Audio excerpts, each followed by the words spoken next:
To get things started, I made a bad mistake the first time I ever bought a laptop brand new. Let's go back. It's around 2017 or 2018. I'm currently driving a 2011 17-inch MacBook Pro laptop. Now, this was a laptop that was given to me by my father so I could help him with spreadsheets. I've mentioned that in a past episode. At this point, I'd used this behemoth of a laptop for the entirety of my college career and gotten used to its major flaw. If you're an Apple junkie, you're probably familiar with the 2011 MacBook Pro problem, where it would burn through the motherboard or the graphics card on the machine and need replaced. And Apple was replacing them for free because it was a design issue.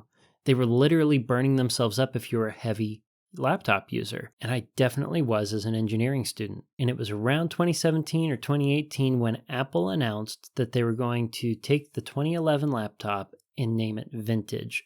Now, when Apple names a computer vintage, that means they're not going to guarantee that their Apple stores are going to have replacement parts or components that could be used to make an easy repair in-house. And in short order, they won't be able to repair the machine even if you mail it in. Well, given that the 2011 laptop was burning through motherboards for me once a year, I wasn't going to be able to keep this thing around, so I traded it to someone else for my current iPhone. Yes, I know my phone is old. I had two other factors that were really driving me to get a new laptop. One was I was still technically in college when I was in the market for a new laptop.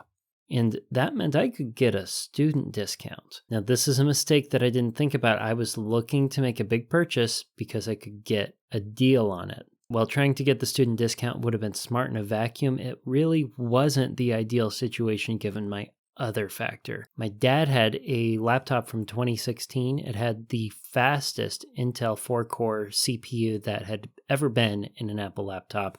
And the machine I was looking at, if I upgraded it to the maximum specifications, would have a faster 4-core CPU and discrete graphics that would knock the socks off my dad's laptop. And I wanted to get a machine that outperformed the one that my dad had. I thought that would be cool. And I rationalized it by saying getting the most expensive machine I could would maximize my student discount, since it's relative to the sticker price. On the whole, I spent, after Apple Care and shipping and taxes, over $5,000 on my laptop setup. And hearing it again today, I want to reiterate, it has a 4-core Intel i7 processor. The first Apple Silicon MacBook Air with the M1 chip can run circles around my machine. And it only took a couple years from the machine that I bought for Apple Silicon to come out.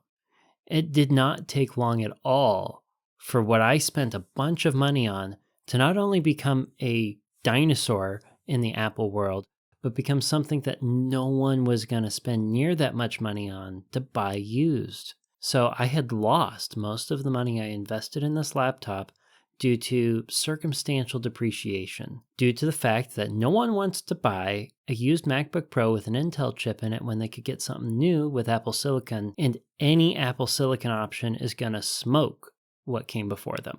But I had computer fever, I wanted the student discount, and I wanted to have a machine that was faster than what my dad currently had. Needless to say, he currently drives an Apple Silicon MacBook Pro that just drives circles around anything that I've had since. I guess the lesson that I learned here would be to do my due diligence and research, not spend all the money that I could for every bell and whistle that's going to be made obsolete, and have a little bit of patience if I think there's something worth waiting for.